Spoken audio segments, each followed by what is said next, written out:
Let me go to the Word of God. God has laid in my heart a very, very simple message. Probably one of the simplest message I have spoken in my life. That is from the book of John, Gospel of John, chapter 2. In the Gospel of John, there are two major incidents. Number one is a quiet and joyful incident, which is recorded from the beginning of the chapter, the wedding at Cana. And the second one, from the middle part onwards, we see from chapter 2, the temple cleansing. It's not a joyful occasion we see, it's sort of harsh, and we see Jesus scolding people. I'm not going to explain the second part, but this morning I want to convey a message to the church from the first part, the wedding at Cana. And I want to entitle my sermon, The Best Is Yet to Come. Can you say an amen to that? The best is yet to come. You know, this is a very familiar story, very familiar story. I am not going to read it out. From verse 1 to verse 11, we see the explanation given by the writer. You know that there was a wedding at Cana, and Jesus and his disciples were invited for this wedding. And we see in the wedding, they ran out of wine, and Jesus' mother Mary coming to Jesus and saying that you had to do something. And Jesus making a profound statement that my hour has not yet come.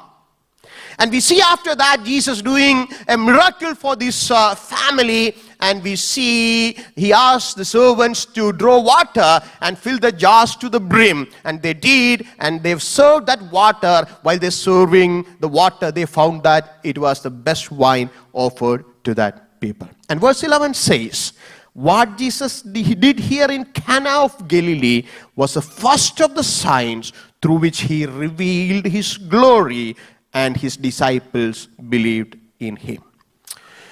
Look, you might have heard several sermons from this passage. But before we go to this passage, I want you to understand the context of this passage. Look, this is the first sign. Nothing is recorded before that. This is the first sign Jesus did. Look, when Jesus attended the wedding, we should not see him as a miracle worker. Look, generally when we see Jesus, always there's a tendency within our heart to see as a miracle worker. But see the context. This is the first miracle. Before that, we don't see anything recorded. We see the invitation of disciples to Jesus to follow him. But other than that, we don't see anything. But this is the first miracle. So we don't see in the Cana incident, Jesus as a miracle worker. For the last many years, we see he lived as a dutiful son, obeying his mother. And of course, of late, we may see him as an independent person. And here at the Cana incident, he starts a life transition from a dutiful, obeying son to his real mission as Messiah. I'm just exploring, I'm just picturizing the context of this passage. The one phrase in the story is enough to see the eschatological, the futuristic dimension of this incident. Because Jesus, when Mary came to Jesus and said that you had to do something, they ran out of wine. Jesus said, my hour has not yet come. What does it mean? Jesus says, time will come when my blood like wine will be poured out. Like in Cana, to cover the deficiency of this family. They are in a deficient mode. There is a deficiency within the family. There will be a time in the future. My blood will be poured out as a wine to cover the deficiency of not only a family, but also the humankind. That means it resembles a story of or an incident which leads to fulfillment and abundance of life. That means from the insufficiency of the law, in the past, in the Old Testament, we see Jesus, the transition of the life of Jesus as a Messiah to the fulfillment and the abundance of life and enjoyment, joy in the lives of people. For that, the time has not yet come. That's a basic background of this text. Based on this idea, look, that it's not just a wedding, it's not just a miracle, it's not just about wine, it has an eschatological futuristic element to it. Based on that idea, we are going to see John chapter 2. Look, Look, you all know that the family is in a shameful, perplexed situation. Because it's a wedding. It's a public event. There are people, a lot of people, and they are in a situation where their deficiency and weakness is publicly exposed. Like, there's a message to the church. We sometimes think that the miracle at Cana is a public miracle. It is not a public miracle. Jesus did it at a backyard, behind the curtain. Even the master of the banquet didn't know that it was wine. Only the servants who drew water knew the miracle of Jesus. What am I saying? Look, you may be in the forefront, you may be among people, you may be in a group where your deficiency is exposed. But understand that when you are in a perplexed mood, when you go through such type of situation in the backyard, if the presence of Jesus is there, something will be brewing up for you, something will be made for you. Backyard il ningalkku vendi യേശുവിന്റെ ഒരു പ്രവൃത്തിയുണ്ട്. പബ്ലിക്കിൽ എംബാരസ്മെന്റിൽ നിങ്ങൾ നിൽക്കുന്ന സമയത്ത് there will be nobody to support you. But understand that he will not leave you alone. Backside in the backyard, something is being made for you. Jesus will not make his people or push his people to a public embarrassment. And we may not see a public miracle over there. We see in the second half, this miracle become public. But when it is done, when it was happening, it was not a public miracle. It was behind the curtain. It was at the backyard where Jesus did a marvelous miracle for this family. Look, generally we face different types of issues. I used to say 4 types of issues we face. Number 1, things that will be resolved without even our knowledge. We face it, but these things will be resolved even without our knowledge. I will give you one example. In Luke chapter, no need to take. Luke chapter 22, 31. Jesus says, Simon, Simon, behold, Satan demanded to have you, that he might sift you like wheat. But I have prayed for you that your faith may not fail. Devil was at the doorstep to thrash down Peter. You were targeted, but you didn't know there was a covering, shielding, a protecting presence of Jesus before you. Oh my God, Peter didn't understand it. It was an old story. There was a time when devil came and asked permission from God to put down Peter, but Jesus didn't allow him to do. My church, there were several occasions. You overcame those occasions without even the knowledge. It was not with your ability, it was not with your practice, it was not with your resource. You didn't even know the problem. But there was a covering element. There was a protecting, shielding element around you to protect you and cover you. That's the reason why you are sitting here smiling, rejoicing in the presence of God. Number 2, things that we can resolve for ourselves with our resources. No need to explain it. Without even other person knowing it, we can easily handle it with our resource, with our muscle power, with our pocket, with our friends. We can easily handle the situation. I'm not going to take any example. The third one, things that others can help you. You remember the story of Good Samaritan? A person who was down, attacked by robbers. But there was a person, there were 3 people. I'm not talking about the first 2. But you see a person, a Good Samaritan coming and taking care of this person and reviving him, rejuvenating him, helping him to come back to life. Things that others can help you. But the fourth one, you need a miraculous intervention in life. No resource and no people would help you. Do you want an example? There is a bleeding woman. The story of a bleeding woman recorded in the Gospels. She tried so many doctors. She might have gone to Orlando Regional Hospital or Advent Health, and without even without insurance. Look, it's recorded over there. She had paid everything for doctors, but has come to a stage where there is no answer. There is no deliverance. She touched Jesus, and you see a miraculous deliverance in the life of this lady. You need a special touch. Nobody in this world can help you. No resource can help you.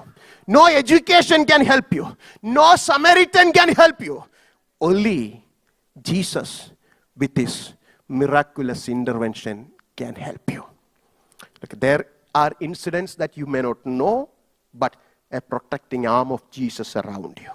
There are instances and problems that you can handle with your own resources. There are instances and problems that you can take the help of your friends. But the last one, are incidents. We come to a point of life that we need a very special intervention from the Lord. I think the wedding at Cana is such a situation. It teaches us two important lessons. Very simple lessons. Number one, it teaches us about human depravity, human limitations. We are bound to fail. We all are bound to fail. Every time, all the time, every day, we will not be perfectly okay. We will not be right. We are bound to fail. Anything can happen to anyone. No matter who are you, no matter what you have, there are possibilities of failure. There are possibilities that we suffer. Rich or poor, people living in India or in the US, spiritual or unspiritual, there will be issues in life. I know that if here we have 250 people sitting, I know that you will be facing at least 500 problems. Everybody has their own share of problems. You look at Cana, the family has their own share. This is a story of a failed calculation.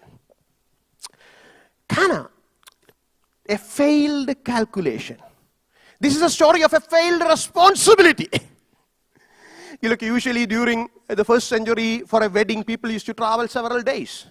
And it is the responsibility of the host to serve these guests. And it is the responsibility of the host to serve food. And it is the responsibility of the host to take care of this guest. The host in this story couldn't perform as expected. There was an expectation about this host, but the host was not able to perform, come up to the level as expected. Let me tell you, my dear friends, there are situations in life that we cannot come to the level of expectation. Expectation as a father, expectation as a mother, expectation as a pastor, expectation as a brother, expectation as a responsible church member, expectation as a grandfather or a grandmother. Many a time we fail to come up to the level of expectation. You see, in the wedding at Cana, there is a failed calculation. There is a failed responsibility. Let me tell you, things may go unexpected. Life may move in unexpected direction. A stage when your inability is exposed. When people understand that the calculation is failed. When you are not able to perform as expected by the society, by the company, by the hospital, by the church, by the family. Only an act of Jesus can revive you. Nobody else. Nobody else can revive you. Look, before you become a public embarrassment, you understand that the same Jesus who came to the house of Cana and did a miracle for that family is ready this afternoon, this morning, to come to you, come to your family, come to your body, come to your office, come to your workplace, come to your house, come to your kids, and revive it, making embarrassment to a joyful situation. Look, how many of you are going through such type of a situation this morning, where you cannot handle the situation, Look, there are situations we can handle. But this is a place, this is a point where I cannot handle the situation. It is so embarrassing. Like I cannot go forward. The doors before me are shut. I cannot even make a step. I cannot even serve the next item. I cannot drive. I cannot go. I cannot speak to people. I cannot converse. Look, I hide myself into my own home, into my room, my bedroom. I cannot face audience. I cannot face public.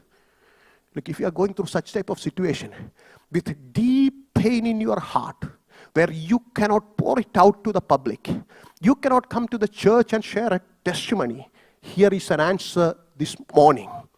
The presence of Jesus and a very special touch from Him, a miracle from Him can change your home, change your body, change your kids, change your church, change your way of life, and bring happiness into your life. Look, you see the life of Peter. Peter was unable to perform. He was a disciple, but we see the failures in the life of Peter. But you see in John chapter 21, Jesus coming to Peter again and reviving him. Not condemning him, not accusing him, but presence of Jesus, a miracle in the life of Peter, revived the life of Peter. My friends, life is uncertain. One lab test can change your life. One headache can change your situation. You see the political situation in India? You see the political scenario in Manipur? Look, a few years back or a year back, what happened in Ukraine? The present situation, the political situation that we face, one thing, a mad North Korean, leader can easily disturb America. You know that. 1 minute, one incident, one news, one lab test, one headache can change your life, put your life upside down. But understand, when the world put your life upside down, the presence of Jesus, the touch of Jesus, His involvement and intervention of Jesus can change and bring back your life to a situation where you enjoy not embarrassment, but the fullness and glory and the joy in Christ. Anything can happen to anyone. Human limitations. Actually, we are flimsy or fragile or weak people who need God's help. Look, it is like our hands are bound. You see the family at Cana. You see the nature of the struggle they face. Look, cannot find its remedy all of a sudden. It is wine. You cannot really, if it is a chapati, you can make hata and you do it within 20 minutes, you can make chapati. But this is wine. You see the nature. All of a sudden, you cannot find a remedy. At least 21. How many days? 21 or 3 weeks or 4 weeks or even more than that. The wine, for preparing wine, it takes time. Internal resources won't work here. You have a lot of things in you. You may have grape, you may have harani jars, everything would be set, but there will not be answer. That internal resources will not work because it is not something that you make all of a sudden. You see the second nature. You look, a person or a family cannot just come and help. You look, if there is a deficiency in a home, definitely we, the other people, the neighbors will go and help, provide food. But the quantity here needed is not 1 bottle or 2 bottles. So neighbors cannot come, external resource cannot work, internal resources cannot work. But see the third nature of this problem. Something should happen without a delay. You cannot say that you go, after 21 days you come, I will provide you wine. This host cannot say that. Something immediately, here and now, something should happen. It's very, very, an immediate action is required. Let me ask you, church, are you facing such type of an issue in life where you need an immediate intervention of Jesus? You look, see, we cannot wait sometime. We cannot wait. You look, waiting will add more, more embarrassment. You look, I will become a public embarrassment before people. Like, I cannot do anything. My internal resource is not working. My external resource won't work. And there should be something that should happen all of a sudden. You won't get an answer from your friend. You won't get an answer from your bank balance. You won't get an answer from your company.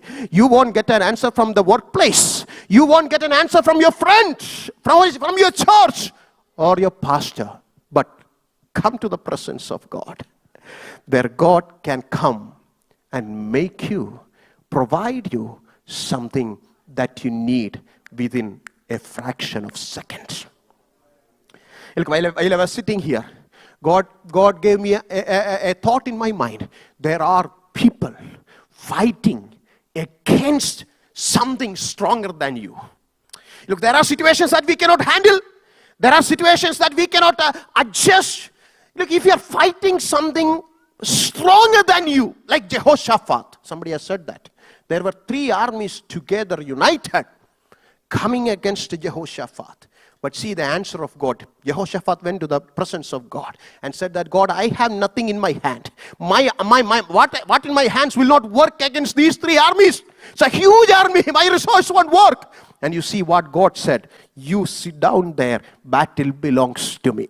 This morning, let me tell you, church members, battle belongs to God. It is not you.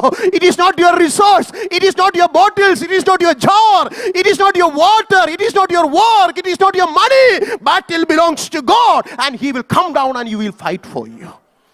Are you working?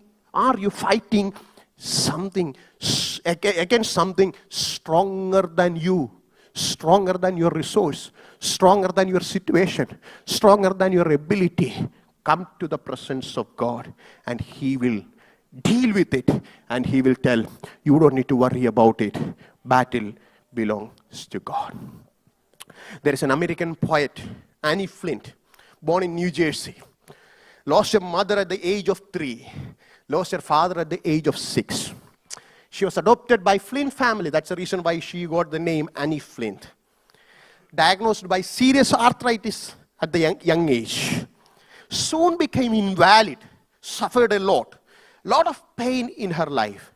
Amidst the pain, in the midst of pain and struggle, when she find no answers from nobody, she wrote about the amazing grace of God. I know that you might have read this poem.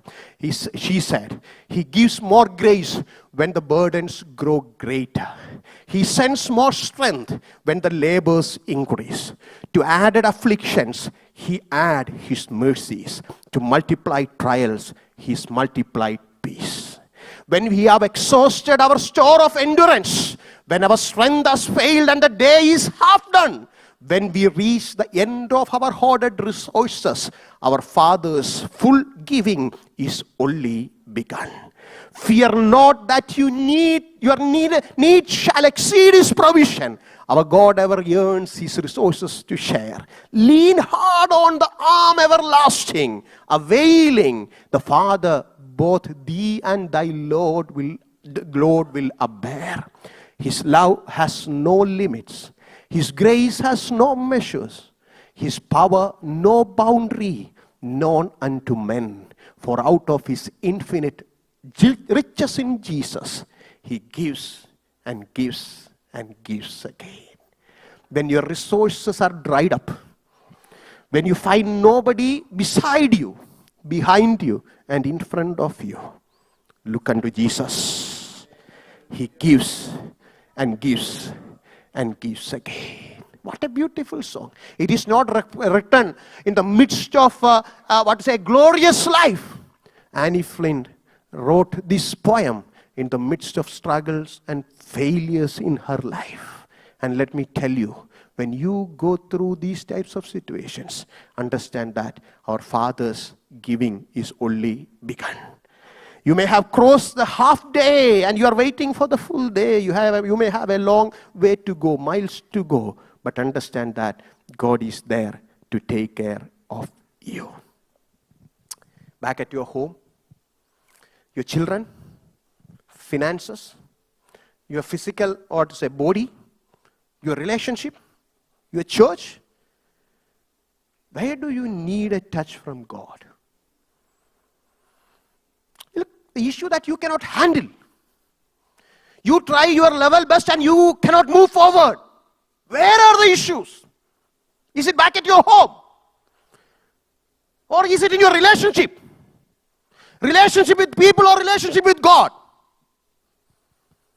Is it among your children? Is it in your financial area? Or is it in your body? No matter where it is. In the wedding event of Cana, we see Jesus' intervention and making that day joyous for that family. There is no area that Jesus cannot cover. There is no area that Jesus cannot cover. Yesterday I told you. Look, we should experience not only God, we should experience God not only inside the sanctuary. When we come together, when we give praise to God, when we sing songs, it is not only at this point you experience Jesus. Look, we should learn how to experience Jesus at the lowest ebb of our life. We should know how to experience Jesus when we are at ICU, when we cannot move, when we are at hospital bed, when we are alone, when we are back at home, when we are traveling, when we are at workplace. When we struggle, when we have nothing in our pocket, when nobody cares for you, you should understand there's a God who can come close to you, hold your hand like a father holding the hand of a child, and He can take you, help you to cross over the problem that you face. Look, I always say, look, experience the beauty and the sweetness of grace of Jesus. We should experience not only when in our luxury, when God blesses us with everything, when we have a house, when we have a car, when our children are okay, when we can go to the church and fellowship with people, we experience the grace of God. I'm perfectly okay with that. But the beauty and sweetness of the grace of God should be experienced when we go through pain, when we are down, when we have nobody. We should understand there's a God who takes care of me. God has answers for all our limitations. So you see in the first part, human limitation, human depravity. We are bound to fail. We have issues. We have problems. But when we come to the second part of the story, we see Jesus' sufficiency. Like meeting the deficiency of that particular family. You see how Jesus brings abundance and joy. You see the text. You look, Jesus asked these servants to draw water. And they draw water and fill the jar to the brim. And Jesus said, take it and serve it. And when they took to the leader or the master of the banquet, and the surprising question from the master, where did you keep the best one? Usually it won't happen. Usually people serve the best initially and the rest come later. Where did you keep this best one? You see, Jesus removes the embarrassment, the lasting embarrassment. You should understand that. In a wedding ceremony, if there is a deficiency, that wedding will be remembered forever. You understand what I said? I have a very good friend. I don't know, I have shared it here in the church. He has stolen something years back, probably 28 years back. 29 years back. It's not stealing, but he has stolen a few bananas from somewhere. That was a hostel life, in our hostel. And I think 2 or 3 years back when I met one of my friends, I was trying to tell about him, not about his stealing, about him. And he was not able to figure out this person. At last he said, that person who has stolen bananas. You see, one incident can become a mark on your face forever. Till the end of your life, you will be known for that deficiency. You will be known for that particular act. Here you see, a deficiency in a wedding home can last forever. You should understand the seriousness of the act of Jesus. It is not just simply making water into wine. It is taking away the embarrassment of a family. It is taking away the shame of a family. This morning, God has a plan for your life. God has a plan for your life. How many of you believe that God has a plan for your life? Nobody can take the shame away from you. People may put a seal on your forehead and say this, say that. Allegations, stories. Stories after stories. But understand, the coming of Jesus, presence of Jesus, intervention of Jesus. Like you may not see it in the public, but at the backyard, behind the curtain, something is being made for you to take away, to erase, to remove the shame of a family, the embarrassment of a family. Look, I always read and enjoy one of the statements of Apostle Paul when he wrote Colossians, the letter to Colossians. In Colossians chapter 2, verse 14, you look, Jesus made us complete. That is agenda Paul presents. How? He explains it in verse 14. By cancelling the record of debts or insufficiency that stood against us with its legal demand. Paul says there was a time, there was a record of debt, record of insufficiency. It is like a bank loan paper. You take 100,000 loan from a bank. There is a paper. That's a debt. That's an insufficiency, deficiency. And you have all legal, small legal liabilities written on the paper.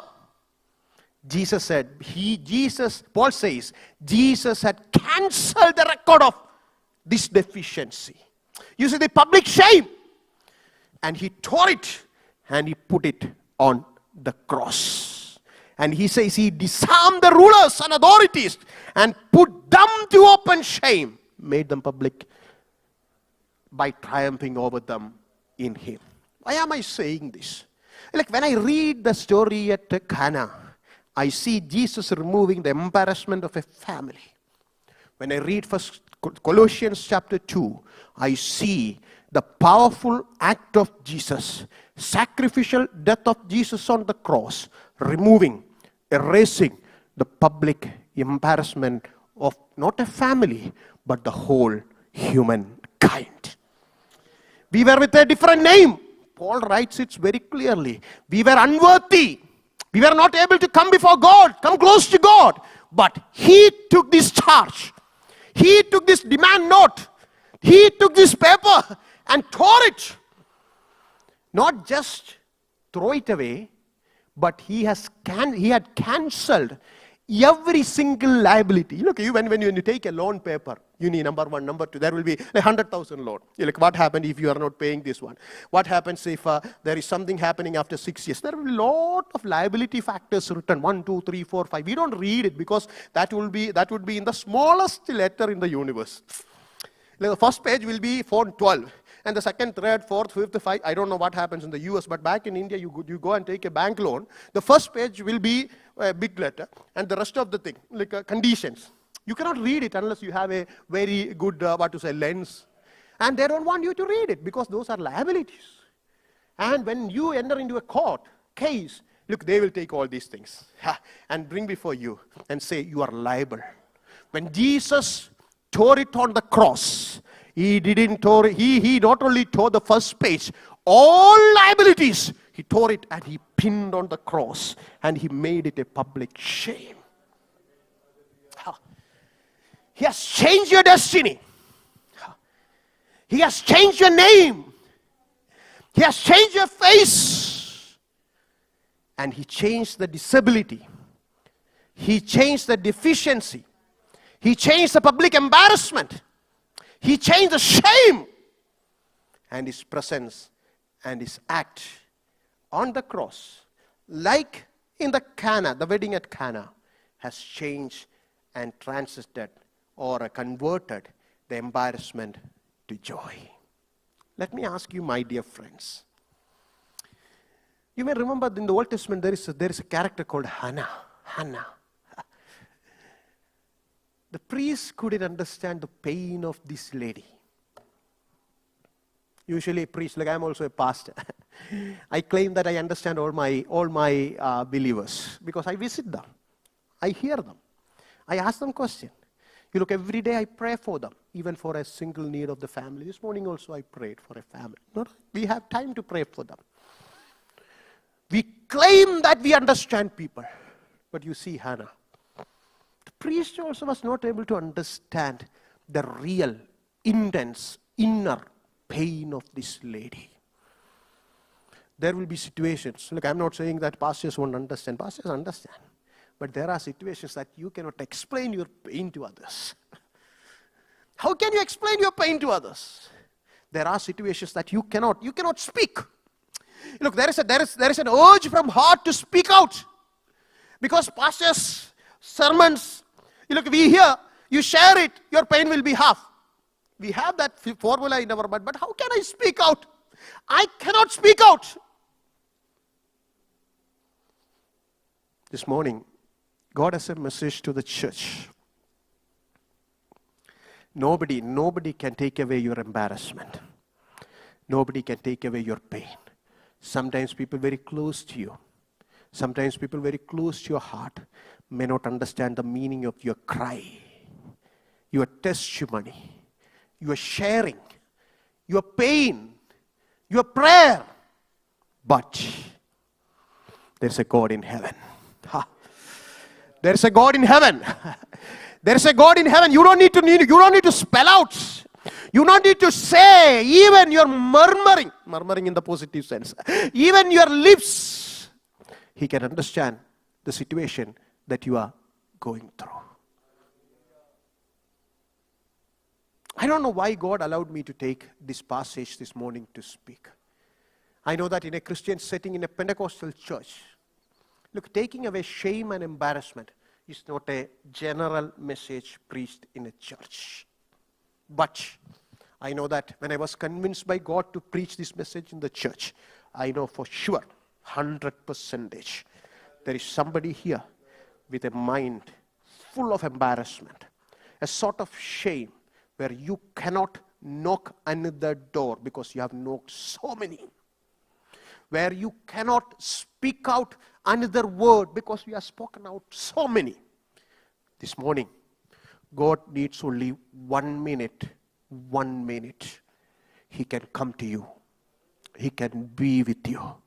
He can take your situation and change it into a level where people will wonder, others will believe, others will rejoice with you, and your mourning will be turned into rejoicing and dancing. When Jesus acts, He gives the best. He makes things unbelievable from where you got the best one. You see the master of the host feast. He asks, from where did you get this? People may ask, how did it happen? How did it happen? Look, I was not expecting this to happen in the family. Look, I thought that's gone. It's gone case. I thought that this is the end of that family. I thought that this man or this woman would not come back to the church. Look, people may put full stop. Full stop. Like I always say that, look, when people put full stop, God can put a tail to that full stop and make it a comma, and the story can be continued. This morning, God is telling you, He can do something more powerful than you and I think. He will not give you the cheap one. He gives the best. You see human limitation on one side, and you see Jesus' sufficiency, His intervention and help on the other side. In the Cana, wedding at Cana, the whole scenario changed. It's like in Revelation, as the weeping turns to joy and glory, we see the whole embarrassment, the whole shameful scenario of that family has changed into a setting where they rejoice with Jesus, and that act of Jesus help others to believe in Jesus. God wants to take your life to a situation. One act of Jesus in your life would bring others to Jesus. It is not only removing our shame. It is not only removing our embarrassment.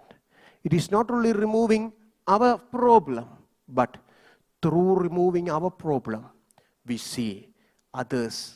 They see a testimony, they hear a testimony, which will help them to believe in Jesus. ഇന്ന് പകല് ദൈവത്തിൻ്റെ പരിശുദ്ധാത്മാവ് പറയുന്നത്, നമ്മുടെ നാണക്കേടിനെ മാറ്റാൻ there is only one person. I cannot just delete it. എൻ്റെ തെറ്റിൽ നിന്ന് അതിനെ മായ്ച്ചു കളയാൻ എനിക്കൊക്കത്തില്ല. ഇതിനെ മറികടക്കാനായിട്ട് എനിക്കൊക്കത്തില്ല. ഇതിനെ ഓവർകം ചെയ്യാനായിട്ട് എൻ്റെ റിസോഴ്സ് കൊണ്ട് സാധിക്കത്തില്ല. ഇതുപോലെ എത്ര പേര് ആ ചിന്തയോടെ ഇവിടെ ഇരിപ്പുണ്ട്. It may be in your workplace, it may be in your home, it may be in wherever you are. എവിടെയാണെങ്കിലും ഇന്ന് പകൽ ദൈവത്തിൻ്റെ പരിശുദ്ധാത്മാവ് പറയുന്ന ഒറ്റ കാര്യമേ ഉള്ളൂ. God can bring change. ദൈവത്തിന് ഒരു മാറ്റം കൊണ്ടുവരാനൊക്കെ എത്ര പേരത് വിശ്വസിക്കുന്നുണ്ട്?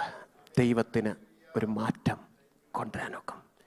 വിലാപത്തെ നൃത്തമാക്കാനൊക്കും. ഡെഫിഷ്യൻസിയെ സഫിഷ്യൻസി ആക്കാനൊക്കും. ശൂന്യതയെ, ഇല്ലായ്മയെ ആഘോഷമാക്കാൻ എൻ്റെ ദൈവത്തിന് കഴിയും. That God is here. യേശു ഇവിടെ ഉണ്ട്. ഇവിടെ നമ്മുടെ അടുത്ത്, നമ്മുടെ ചാരെ, നമ്മുടെ സമീപേ എൻ്റെ യേശു ഉണ്ട്. അവനോടൊന്ന് പ്രാർത്ഥിക്കാനായിട്ട് കഴിയുമ്പോൾ, is it possible to pray to God? Ask Jesus, God, would you please intervene into my life? എൻ്റെ പേഴ്സണൽ ലൈഫിലേക്കൊന്ന് കടന്നു വരണം. Look, I want you to touch the very point that I cannot share with others. മറ്റുള്ളവരോട് പറയാനൊക്കാത്ത തലത്തിലുള്ള ആ പോയിന്റില്ല. I want you to come and give me a fresh touch, ഒരു പുതിയ സ്പർശനം എനിക്ക് തന്നിട്ട് ഇങ്ങോട്ട് വന്നതുപോലെയല്ല. When I go out from through this door, I want to be a different person. ഒരു വ്യത്യസ്ത മനുഷ്യനായിട്ട് എനിക്ക് പോകണം. ഒരു വല്ലായ്മയോടെ അകത്ത് വന്നു, I want to go out rejoicing. ക്വസ്റ്റ്യൻസോടെ അകത്ത് വന്നു, I want to go with answers. Perplexed മൈൻഡോടെ അകത്ത് വന്നു, I want to go with a calm and quiet mind. For that, I need your touch. അങ്ങയുടെ സ്പർശനം എനിക്ക് ആവശ്യം. ഈ പ്രാർത്ഥന എന്നോടൊപ്പം പ്രാർത്ഥിക്കാൻ ആഗ്രഹമുള്ളവർ, നിങ്ങളുടെ വലതുകരം നെഞ്ചത്ത് വെച്ചിട്ട്, നിർബന്ധമില്ല, ഈ പ്രാർത്ഥന പ്രാർത്ഥിക്കാൻ ആഗ്രഹമുള്ളവർ നിങ്ങളുടെ വലതുകരം നെഞ്ചത്ത് വെച്ചിട്ട് ദൈവത്തോട് പ്രാർത്ഥിക്കാമോ? ദൈവമേ, I am in a situation like Hannah. I cannot handle it. എനിക്ക് നിയന്ത്രിക്കാൻ ഒക്കത്തില്ല, എനിക്ക് കൺട്രോൾ ചെയ്യാൻ ഒക്കത്തില്ല, എനിക്ക് ഗൈഡ് ചെയ്യാൻ ഒക്കത്തില്ല, ഉത്തരം കണ്ടെത്താനായിട്ട് ഒക്കത്തില്ല. ഒരു ഫോർമുല എനിക്ക് എൻ്റെ കയ്യിലില്ല ഇതിനെ മറികടക്കാനായിട്ട്. പക്ഷെ എനിക്കറിയാം, I have Jesus on my side.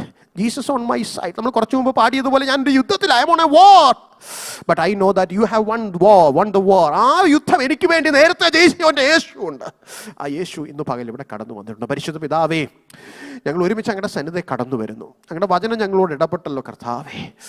ഞങ്ങളുടെ ലിമിറ്റേഷൻ്റെ നടുവിൽ, ഞങ്ങളുടെ ഡെഫിഷ്യൻസിയുടെ നടുവിൽ, ഞങ്ങളുടെ ഇൻസഫിഷ്യൻസിയുടെ നടുവിൽ, we know that you come down and you change the situation. ആ സിറ്റുവേഷനെ മാറ്റിയിട്ട് കർത്താവേ, ആ ഡെഫിഷ്യൻസിയെ മാറ്റിയിട്ട് ഒരു പുതിയ അനുഭവം, എ ന്യൂ എക്സ്പീരിയൻസ് ഞങ്ങൾക്ക് തരുന്ന ദൈവം അങ്ങാക്കിയാൽ സ്തോത്രം. കർത്താവ്, ഈ ജനത്തോട് സംസാരിക്കാൻ അങ്ങക്ക് ഹിതം തോന്നിയല്ലോ. അങ്ങനെ ആലോചന ജനത്തോട് ശാന്തമായി ദൈവം ഇടപെട്ടല്ലോ. ദൈവമേ, അവരുടെ ഹൃദയത്തെ ദൈവം ഒന്ന് റിവൈവ് ചെയ്യണമേ. അങ്ങയെ കാണുവാൻ ദൈവമേ ഞങ്ങളെ സഹായിക്കണമേ. സ്വർഗം ഇറങ്ങി വരണമേ. കർത്താവ്, ഇവിടെ ഇരിക്കുന്ന ചില പ്രിയപ്പെട്ടവരുടെ ഉള്ളിൽ മറ്റുള്ളവരോട് പറയാനൊക്കാത്ത വേദനകളുണ്ട്. They cannot reveal their heart to others. They cannot share it. They cannot word it. They cannot spell it out. കർത്താവ്, അങ്ങനെയുള്ള സാഹചര്യങ്ങളിൽ പോകുന്ന കുടുംബങ്ങൾ, വ്യക്തികൾ, അടിയൻ പ്രാർത്ഥിക്കുന്നു അങ്ങയുടെ ദാസൻ എന്നുള്ള നിലയിൽ അവരെ യേശുവിന്റെ നാമത്തിൽ അനുഗ്രഹിച്ച് പ്രാർത്ഥിക്കുമ്പോൾ സ്വർഗത്തിന്റെ ദയ അവരുടെ മേൽ ഇറങ്ങി വന്നിട്ട് ഒരു പുതിയ അനുഭവം നൽകി സന്തോഷത്തിൻ്റെയും ആഹ്ലാദത്തിൻ്റെയും തലത്തിലൂടെ ദൈവം വരെ കൊണ്ടുപോകണമേ. അതിനുവേണ്ടി ഏൽപ്പിച്ചു പ്രാർത്ഥിക്കുന്നു. പ്രാർത്ഥന കേട്ടതിനാൽ സ്തോത്രം. യേശുവിൻ്റെ വിലയേറിയ നാമത്തിൽ തന്നെ. ആമേൻ, ആമേൻ.